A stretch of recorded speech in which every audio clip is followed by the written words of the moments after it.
Vous pouvez également avoir des parfums. Oui, bonjour et bienvenue dans Balle perdue. On commence tout de suite avec de la géopolitique. Conflit entre l'Ukraine et la... Waouh, ça a changé, Balle perdue. Et ouais, mon petit pote, les sites gouvernementaux ukrainiens ont subi une cyberattaque le 14 janvier dernier, touchant entre autres le ministère de l'Éducation et celui des Affaires étrangères. Ukrainiens, prenez peur et préparez-vous au pire. Toutes vos données personnelles ont été téléchargées sur le web. C'est le message qu'on pouvait lire en ukrainien, russe et polonais sur les sites piratés. En revanche, aucune rançon demandée et a priori aucune donnée personnelle réellement hackée. Il est toujours compliqué de savoir d'où vient l'attaque, comme nous le dit ce haut responsable de l'Union Européenne. Bien sûr, je ne peux désigner personne car je n'ai aucune preuve, mais nous pouvons imaginer, a-t-il dit. C'est vrai ça. Qui pourrait bien en vouloir à l'Ukraine? À mon avis, c'est un coup des Suisses. Des vaches avec des lunettes de réalité virtuelle. C'est le nouveau concept. Non, Mathieu. Tu vois, je veux bien qu'on se moque, qu'on rigole et tout, mais on n'invente pas d'infos. Il s'agirait de grandir. Ah mais si, regarde, je t'assure. Bah non. Mais quoi? Mais ça n'a aucun sens.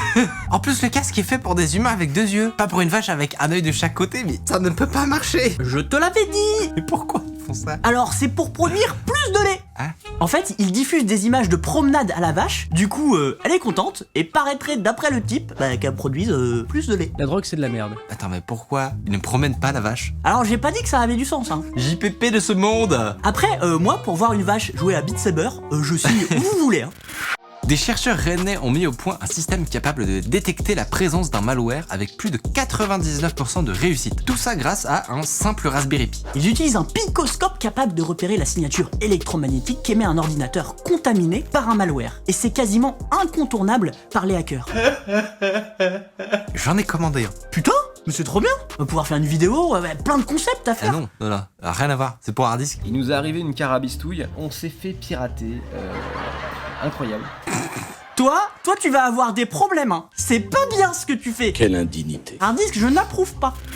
Vous le savez peut-être, une pénurie des semi-conducteurs joue les troubles faits dans vos achats compulsifs de PS5 qui a pour origine la crise du Covid, mais aussi une guerre commerciale entre les États-Unis et la Chine. Toujours est-il que cette pénurie touche aussi les cartouches d'encre. Canon a décidé de supprimer temporairement la petite puce de ces cartouches, qui sert pourtant à s'assurer que le client utilise bien une cartouche officielle de la marque à 3000 € le litre, et ça c'est pas une blague. Résultat, ils ont dû prévenir leurs clients que vous pouvez ignorer les messages d'alerte de leurs imprimantes et passer outre. C'est moi, ils viennent de démontrer que leur puce ne sert strictement à rien. On dirait ouais. Restez zen, la violence ne résout rien. Canon.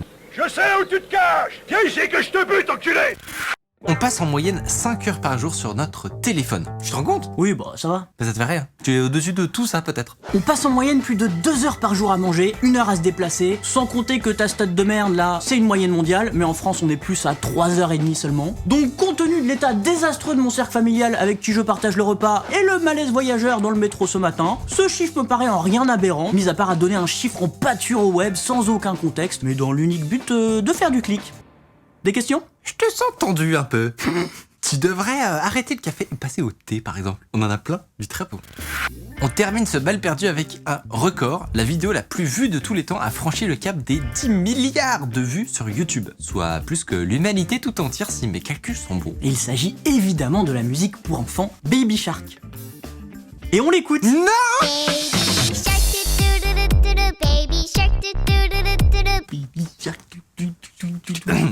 C'est ainsi que s'achèvent les hostilités. Elles reprendront la semaine prochaine. Bonsoir.